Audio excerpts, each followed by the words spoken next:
আসসালামু আলাইকুম গাইস, আপনারা কেমন আছেন? আমি তো আলহামদুলিল্লাহ ভালো আছি। তো সবাইকে জানাই আন্তরিক ভালোবাসা ও শুভেচ্ছা, যে যেখান থেকে আমার ভিডিওটা দেখছেন বা দেখা শুরু করছেন। তো সবাইকে অনেক অনেক অভিনন্দন। তো আমার ভিডিওটা বেশি বেশি করে শেয়ার করে দিবেন, সাবস্ক্রাইব দিবেন, লাইক দিবেন। আর এই যে সকালবেলা হচ্ছে ছেলের রুমে আসছিলাম বিছনা উঠানোর জন্য, ছেলে অফিসে চলে গেছে।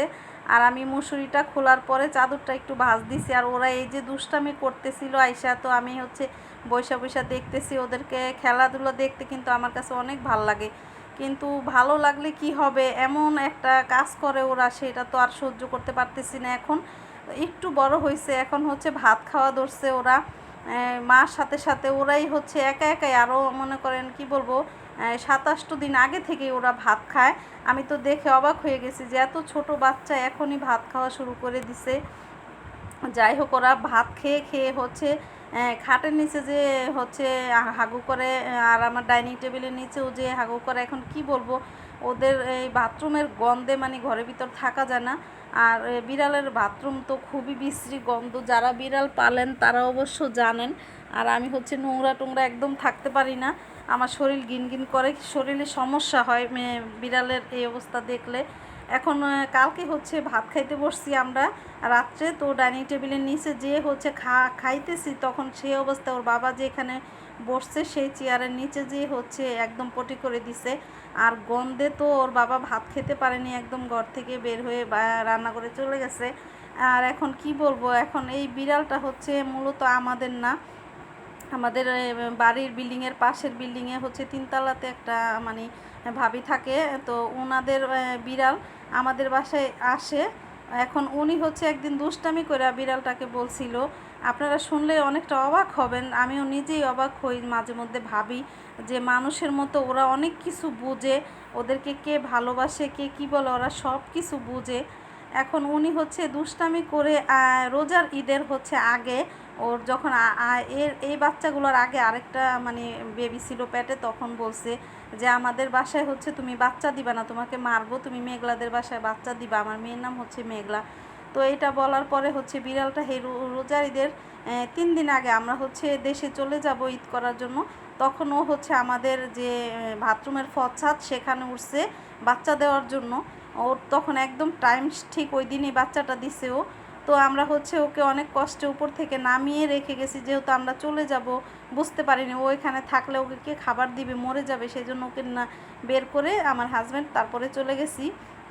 আর ও যাওয়ার সময় অনেকটা কান্না করছিল, আমাদের পিছন পিছন গেছিলো, তারপরে বুঝিয়ে টুজিয়ে রেখে গেলাম। তারপরে আমরা যখন চলে গেছি সন্ধ্যার দিকে হচ্ছে যাদের বিড়াল ও নিয়ে হচ্ছে ফোন দিছে ওই মেয়েটা, যে মিনু কিন্তু বাচ্চা দিছে আন্টি। তো আমরা শুনে অবাক হলাম যে তাহলে ও বাচ্চা দেওয়ার জন্য আমাদের বাসায় গিয়েছিল। আর ওর মা যে বলছে যে এই বিড়ালটাকে যে আমাদের বাসায় বাচ্চা দিবা না, আমি মেঘলাদের বাসায় বাচ্চা দিবা, সেই কথাটা কিন্তু আমরা আদৌ জানতাম না। তারপরে এইবার হচ্ছে আবার যখন ওর বেবি পেটে আসলো, তখন এইবারে হচ্ছে আমাদের সেই ঠিক ওই একই জায়গাতে যে হচ্ছে বাচ্চা দিছে। তো জানতাম না যে ও বাচ্চা দিছে। আমি হচ্ছে সকালবেলা উঠছি, উঠে রান্নাঘরে যখন গেলাম, তো আমি হচ্ছে একটু তরকারি ছিল রাতের, সেটা গরম করার জন্য গেছি। আর বাচ্চার শব্দ শুনতেছিলাম, শুনে তারপরে হচ্ছে আমি উপরে উঠছি, উঠে দেখলাম যে ও বাচ্চা নিয়ে বসে আছে, 5টা বাচ্চা ও হচ্ছে হয়েছে।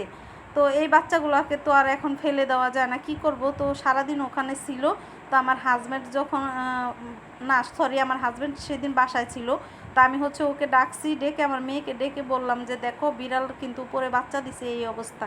তো আমার হাজব্যান্ডও বিড়ালকে অনেক পছন্দ করে, তো উপর থেকে নামিয়ে আমার যে সুকেসের যে একটা বক্স থাকে না সাইডে, ওইটার ভিতরে আমার হাঁড়ি টাড়ি ছিল, ওগুলাকে নামিয়ে ওখানে হচ্ছে ওকে জায়গা করে দিছে। এখন তো বিড়াল খাবার দাবার দিতেছি, কিন্তু এখন হাগু করে, এটাই হচ্ছে সমস্যা। তো কিছু করার নাই, কি করব, এতগুলা বিড়াল তো আর আমার রাখা সম্ভব না। আর প্রতিদিন তো এগুলা পরিষ্কার করা সম্ভব না। ওরা হচ্ছে খাটের নিচে যে হচ্ছে বাথরুম করে, একদম মানে বিশ্রী গন্ধ, কি বলবো। আর বড় বিড়ালগুলা কিন্তু বাহিরেই বাথরুম করে, সেটা সমস্যা হয় না। এখন যাদের বিড়াল ওনাদেরকে বলছিলাম, কিন্তু এই বড় বিড়ালটা এতটা রাগ করছে, মানে ওদের বাসায় আমি দিয়ে আসছি এর আগে 2বার, ও হচ্ছে যায় না। আর আমার সাথে খুবই মানে খুব খারাপ ব্যবহার করে। আমাদের এই বিড়ালটা মানে যাবে না, আমাকে খামচি দেয়, বেচকি দেয়, ওদের বাসায় থাকবে না। তো কি করব এখন ভাবতেছি যে বাচ্চাগুলা বিড়াল সহ ওনাদেরকে বলছিলাম, ওনারা বলতেছিল যে বাচ্চার বিড়াল সহ কোথাও রেখে আসবো, ওনাদের বাসায় ওনাকে নিবে না। তো এখন আমিও তো কিছু করতে পারতেছি না, কি করব জানি না। ওদের জন্য খুবই মায়া হচ্ছে আমার, কিন্তু বাথরুম করে ঘরের ভিতরে, সেই জন্য শুধু দিয়ে আসতে হইতেছে, কিন্তু খাবারের জন্য না। ওরা কিন্তু প্রতিদিন ওদেরকে এই 5টা বাচ্চা আর মা আর একটা বিড়াল সবগুলাকেই হচ্ছে মিনিমাম আধা কেজি চাইলের ভাত আমাকে খাওয়াতে হয়। সেটা কোনো ব্যাপার না, মাছ লাগে। আর ওরা সব মাছ খায় না, সব কিছু খায় না। গরুর মাংস খায় না, মুরগির মাংস খায়, আর শুধু ওই যে সাগরের যে ইলিশ মাছের মতো ছোট ছোট একটা মাছ আছে সেই মাছটা খায়, অন্য কোনো মাছ খায় না। তো ওদের জন্য আলাদা করে এই মাছটা কিনে আনতে হয় আমাকে 220 টাকা করে কেজি। কিন্তু আমার হাজব্যান্ড মাছ আনে, ও সেই জন্য কোনো অবজেকশন নেই, শুধু হাগু করে, এইটাই হচ্ছে আমার সমস্যা। এখন কি করব, আমার মনের ভিতরে খুবই খারাপ লাগতেছিল কিভাবে ওদেরকে দিব। আর বাথরুম করে ঘরে, সেই জন্য ভালো লাগতেছিল না।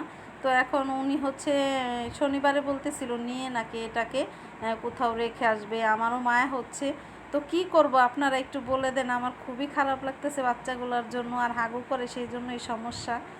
তো আপনাদের সাথে শেয়ার করলাম যে একটা মানুষের মতো যে বাচ্চাটা বিড়ালটা এত কিছু বোঝে, যে একজন মানুষ ওর সাথে মানে খুব রাগ করছে, ওকে বাজেই করছে, সেটা ও কীভাবে মাথায় নিল, কিভাবে রাখলো, আমি সেটাই অবাক যে একটা বিড়াল কিভাবে বোঝে। আর ওই ভাবি হচ্ছে আমাদের বাসায় আসলে ওকে ডাকে যে মিনু আসো, ওই ভাবির দিকে ও একটু তাকায় না, কথা বলে না, শোনে না। আর এর আগে কিন্তু ওনার সাথে খুবই কান্না করতো, আর এই পর থেকে ওনাদের বাসায় ওই বিড়ালটা যায় না, কি বলবো।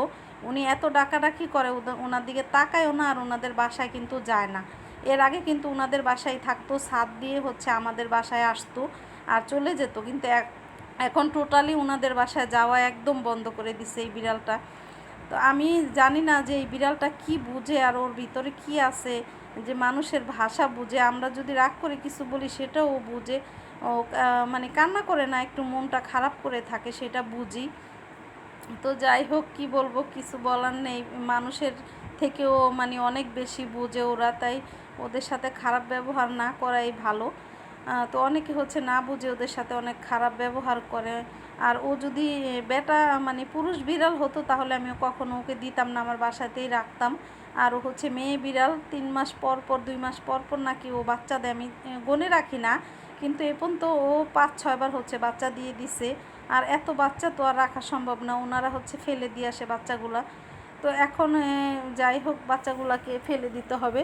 আর এদিকে হচ্ছে আমি রান্না করে নিলাম, বড় মুরগির চামড়া রান্না করছি আলু দিয়ে এইভাবে করে। আর কে কে এইভাবে খেতে পছন্দ করেন জানি না, আমার কিন্তু এইভাবে খেতে খুবই ভালো লাগে, ছোট আলু দিয়ে আর ডিম দিয়ে এইভাবে আমি রান্না করি বড় মুরগির চামড়া। আর এই চামড়াটা কিন্তু একদম বটের মতো খেতে, খুবই মজা লাগে। আর এটা হচ্ছে আমি এই চামড়াটা কিন্তু একদম নর্মালি দামও কম না তেমন, 200 টাকা কেজি বিক্রি করে শুধু চামড়াটা। আর এটা বটের মতো লাগে খাইতে, যারা পছন্দ করেন তারা তো অবশ্যই জানেন যে এই চামড়াটা কতটা মজা খাইতে।